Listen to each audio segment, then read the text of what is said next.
lục hí trai bằng lụt thế trong không giàu cầu về á Hector SP hí martial art cái so đen á khó tăng vào tiền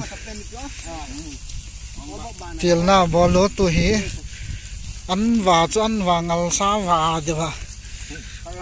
martial art nó hiền đây khách đông trai là dáng chứ là